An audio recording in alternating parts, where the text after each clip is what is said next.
you guys all out there. Wow, nice to see you, readers. I'm glad you're here. This is the Blue Zucchinni. He's come all the way down here to the Mesa County Public Library to do some magic for you today. But we're gonna start off with a little juggling lesson right here. You might have seen me doing some juggling right there. I just want to show you that probably if you want to learn something, you might want to start with just one object. Yeah, if you want to juggle something, start with one thing. For your parents, it's their checkbook. But for you, grab something soft. Maybe a tennis ball, maybe a beanbag. And what you want to do is you want to throw it up in the air and then catch it with the other hand, just like that. Looks pretty simple, doesn't it? Give it a try, see if you can do it. You throw it with your left and catch it with your right. You throw it with your right and catch it with your left. And keep going back and forth. You don't want to have to stretch out for it. You don't want to have to duck away from it. You just want to have it right out there in front of you about the same height each time. Can you guys do that? Practice a little bit. All right, now when you get good with one, it's time to try two. This is a little different. I'm going to throw the one in my right hand up in the air. When it reaches the top point right there, it's going to start to fall to my left hand. That's when I'm going to throw the right one. It looks like this. They both go up in the air. The right one goes up, the left one goes up, and I catch it with the opposite hand. Now, one thing you have to remember is you don't want to do this. You don't want to just pass that guy over like that. You want to make sure that they both go up in the air. And again, before you move on and try three, see if you can get pretty good with two. One goes up, two goes up. We're going to go 1, 2, we're going to stop, we're going to reset. I'm going to throw the right, the left, stop, right, the left, stop. Just like that. Give it some practice. I'll bet you can do it with a little bit of practice.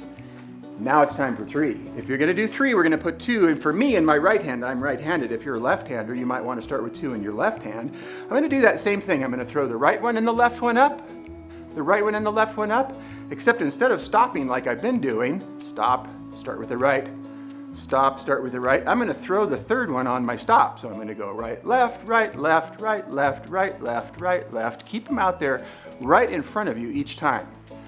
If you get good with one, start with two. Once you can do two, it's time to try three. If you think you can do three, well, maybe we could try four. So when you're doing four, what we're going to try to do is throw in one hand like this, or maybe in the other hand like this. Okay? Now, when you have yourself ready to try that, we're going to see if we can do it at the same time. So here goes. What? I can't believe it. I dropped them all. Hey, you'll do that too, dropping them. It definitely happens. Let's try again, because I actually can do this. Woo! Thank you, everybody. Good to see you. All right. We'll put those away, because you didn't come here to watch juggling. You came here to watch some magic. Uh-oh.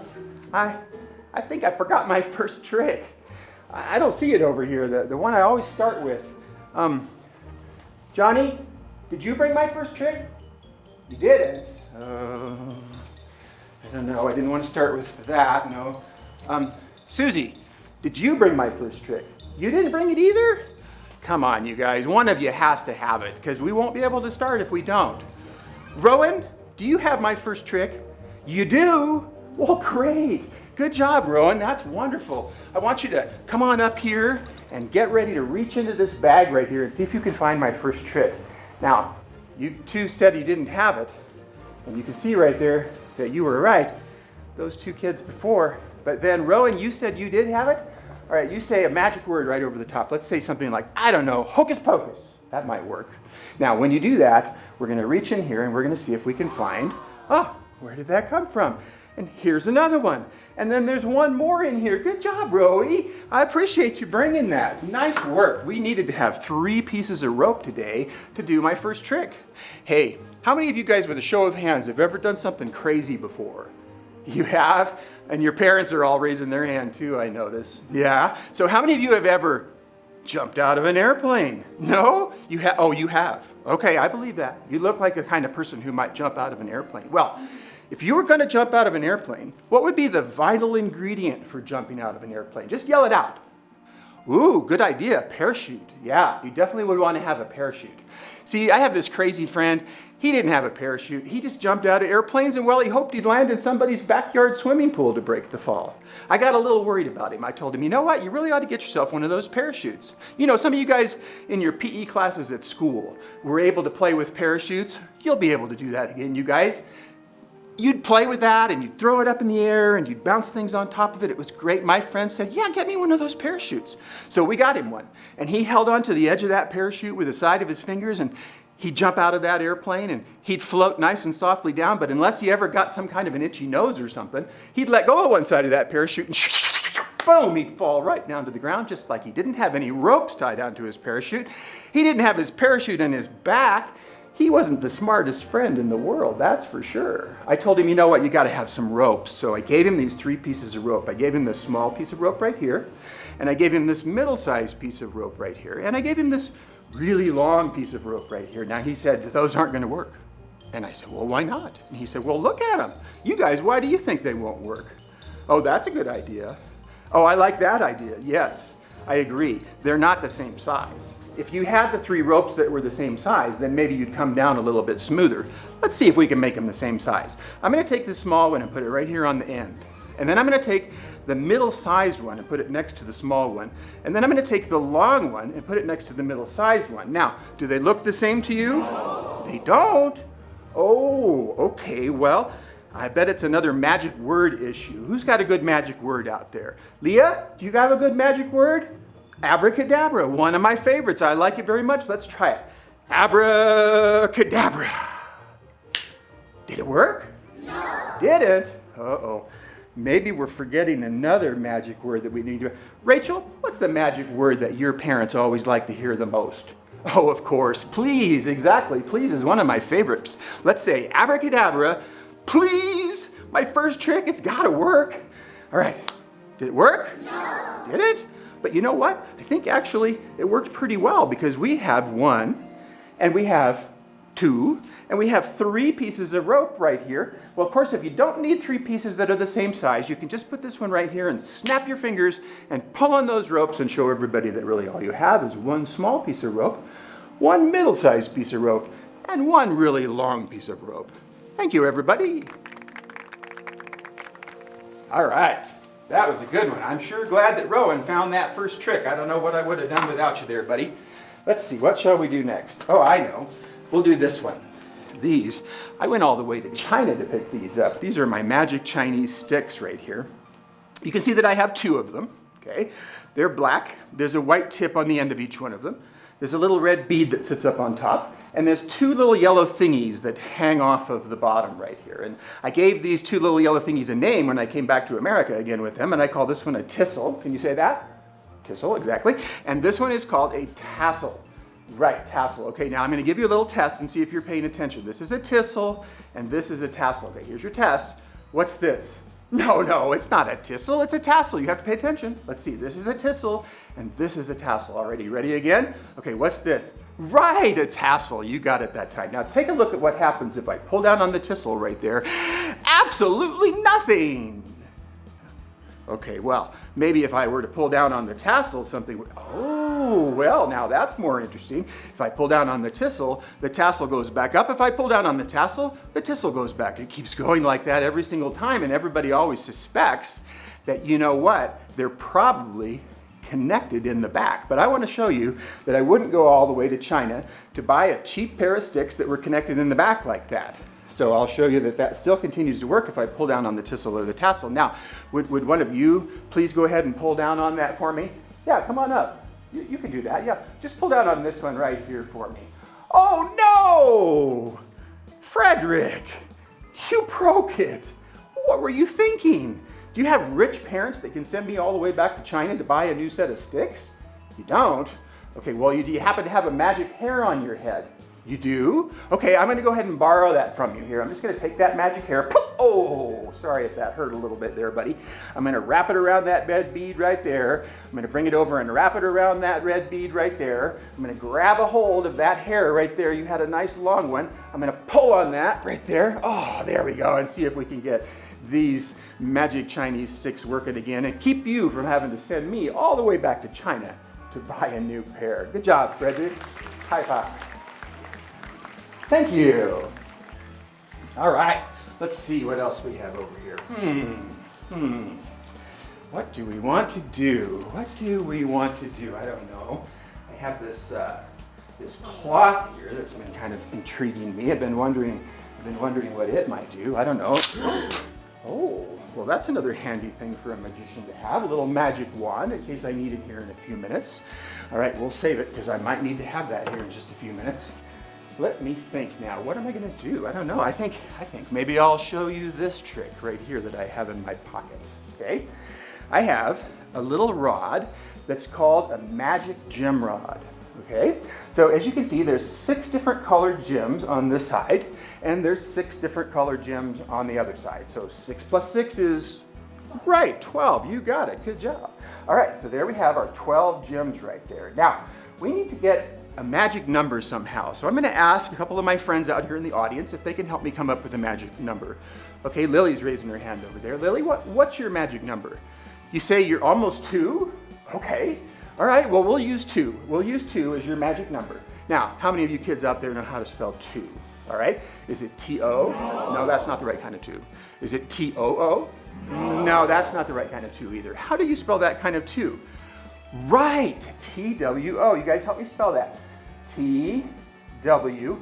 Ooh, you picked the red ruby. I like that choice right there. That's a good choice, Lily. Good job. So if I turn that over 1 time, nothing's going to happen because 1 wasn't the magic number. But if I turn it over 2 times, take a look what happens, Lily. You've got 6 different red ruby gems on that side and 6 different red ruby gems on the other side. 6 plus 6 is, what was that again? Right, 12. Good job, you guys. Now, if you don't want to have the red ruby gems, you can blow them back off again and get your regular gems back on there again. Or if you want to get those red ruby gems back on there again, you can just give it a little shake like that and those red rubies will come right back again. Pretty neat. Or if you want to, you can actually rub on half of this and you can have gems on one side and red rubies on the other side. Wow, that's pretty good. Lily, that was a good number. I'm glad you came up with the number 2 to do with that. What's that, Leo? You want to see that again? All right, I'll show it to you again. Maybe we should pick a different number. Last time it was 2. How old are you about to be?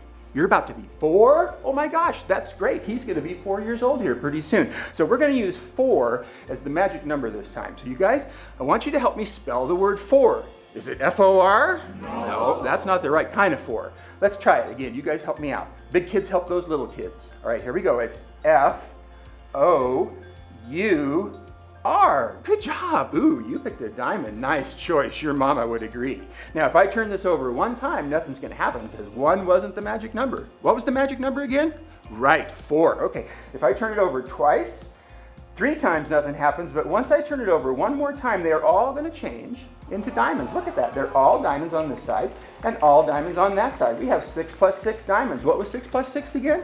Yes, it was. It was 12. Good job. Now, if you don't want to have the diamonds, you can just blow them off and those gems come right back on there. Or if you want to have the diamonds back, you can give it a little shake and those diamonds will come back on there just like that. And if you want to, you can rub half of them off and you can have diamonds on one side and gems on the other side.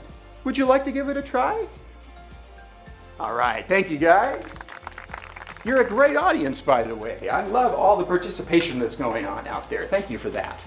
So, this is the summer reading program.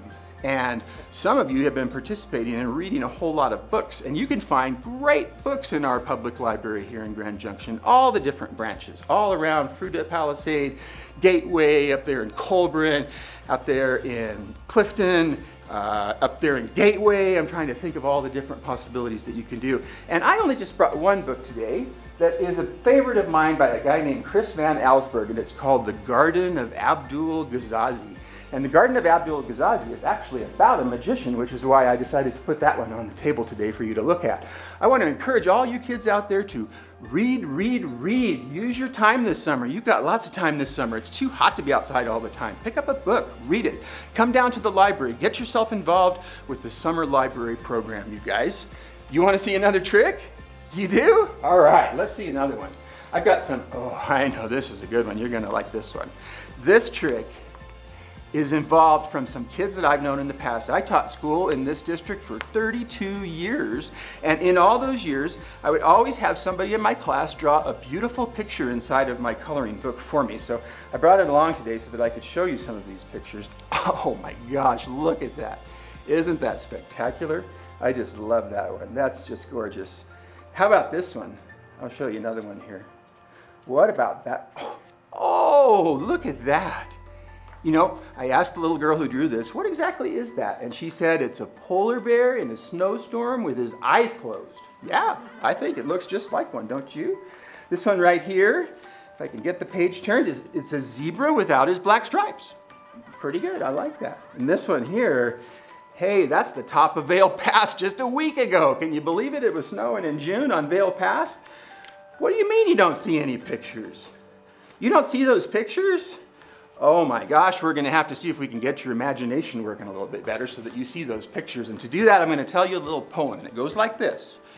Keep a poem in your pocket and a picture in your head, and you'll never feel lonely at night when you're in bed. Now, that little poem will sing to you, and that little picture bring to you a dozen dreams to dance to you at night when you're in bed. So, keep a picture in your pocket and a poem in your head, and you'll never feel lonely at night when you're in bed. One of my favorite poems that I always liked very much. Now, you heard me talking about pictures in your pocket. So I want you to grab in your pocket. Yep, if you don't have a pocket, just imagine that you do. Grab into your pocket and find one of those pictures. And then when I count to 3, you're gonna wind up just like you're a pitcher, not a picture, but a pitcher at a baseball game. And you're gonna throw it at my book just as hard as you possibly can. Are you ready? You are. Okay, get ready. Wind it up, I'm gonna count. Okay, ready? Here we go. 1, 2, hold it, hold it, hold it, hold it. I want to make sure one thing's perfectly clear. I didn't say this before. You guys are going to throw your picture at my coloring book. You are not going to throw your picture at me. No, no. Don't even think about aiming that at me. I see an evil gleam in your eye. No, we'll have none of that. None of that. No, I don't think so. Now, are you ready to throw? Oh, I'm getting a little nervous. Some of you look like maybe you're going to throw it at me, even though I said don't. Well, don't. Throw it at the book, not me. Ready? Here we go. 1, 2, 3. Hey, who hit me with that picture? I can't believe you guys did that even after I told you not to. But let's see. Maybe some of you hit the book. Ooh, take a look. You did. Good job. You guys are great artists. Nice work. That's great. It says there's a magic show somewhere today. Did you guys know that? Pretty good there. I like that. Bunnies coming out of the hat there. All kinds of pictures. A floating lady. Look at that. Hey, who threw that good-looking lady in there? Billy. Oh my gosh, I can't believe you threw a pretty lady into the book like that. Well, those are all pretty good, but you know, they'd be even better if we colored them. So I brought along my crayons. I've got 16 Crayola crayons right here. I'm gonna just go ahead and give this book a little coloring job right here. I'm coloring the book. Is this how you guys color? You don't? You should try it. You get your work done really fast, because you see what happens. Yeah, all the colors have disappeared. And where did they go? Well, we'll hope anyway that they went right inside of my magic coloring book. And don't they look better with all those colors? Oh, that's so good. I know my friend over there is looking to see what his girlfriend's going to be looking like here at the end. Oh, there she is. All right, everybody, that's pretty good. Now, if I want to, I can take my colors, here they are, and I can see if I can suck all the colors back out of the book again. And take a look at what happens. All the colors have returned to the Crayola crayon box. All the colors have disappeared from my magic coloring book. Take a look at all those pictures that have gone away. Hey, did you like that? Well, thank you. I appreciate that. A nice round of applause. All right. Well, it's that time for one more trick. I'm going to do one more trick, but hey, don't worry. It's not over after one more trick. I'm going to be back in 1 week from now. This is the 16th of July. 1 week from now, it's going to be the 23rd of July, and you can come back again and find part 2 of the Blue Zucchinni's magic show here at your Mesa County Public Library. Hey, while you're waiting for part 2 in the next week, see how many books you can read, and maybe next week you'll be able to tell me that you read, I don't know, 5 or maybe 10, maybe even 20, maybe 30. I don't know. It depends how long a book you're reading. If you read short books, you should be able to maybe read a lot of them, and if you read longer books that have a lot more pages, then maybe you'll read a few less. But one thing, key word, read, you guys. You gotta do it. All right, I know you're gonna. Okay, So I brought along this last trick right here. I'm going to turn this table just a little tiny bit so that you can see this last table, or trick anyway. And hey, I need to ask you a question. I need to find out what type of music you people like to listen to. Just yell it out. Ooh, yeah, I like that. Rock and roll, yeah, that's good. Rap music, that's a good one. Okay, I like that. What was yours? You said Celtic? Huh, interesting. Okay, I like that. Okay, progressive? Yes, I like that too. I kind of misread my audience though. I was pretty sure, you know, growing up in a cultural mecca like Grand Junction, I thought maybe you guys were all going to be saying classical music. You say you'll passical on the classical? Well, okay. All right, we'll do that then. So we'll go ahead and I brought along my favorite book, my favorite record anyway here called The Lullaby of the Leaves. And you know, it's not the rap version of it or the rock and roll music version of it. It's certainly not the Celtic version. It's more the classical version. And you said you'd passical on the classical. So we're going to go ahead and put those away, I guess. I have a record jacket that I like to keep my records stored in here just so that they don't get lost at all. So I'm going to reach into my record jacket here and see if I can put these inside. So we'll start off with, you guys count them. Yep, there goes number 1. Okay, good job. So one of them's in there. Another copy of the Lullaby here. I'm going to put that in. That's number 2. Good job. Well done. And one last copy that we have right here is going to make number 3. Excellent. Good job, kids. I like that. Now, that's pretty good. So what I want to do next is I want to see if I can put a scarf through the center. I'm going to say, let me see, I'm going to give you a little fraction problem. See if you can help me figure this out. I want to put it halfway through. Okay, so we're going for halfway. You guys tell me if I have halfway. Is that about right? Equal sides, both sides right there, halfway. I'm going to reach in, I'm going to grab one of those, what? Black records that we put in there just a couple seconds ago. That's pretty good. Okay, now let's try that again. This time I think we'll try with a yellow scarf, and I'll give you a little bit of a harder problem. The last time half, that was pretty easy. This time, let's go for 2/4, okay? Let's do 2/4 of the way through. You tell me when I have it. Is that about right? No, that's not it. Okay, a little further. How's that? No, still not? Okay, is this right? It is. Hey, that looks kind of like a half.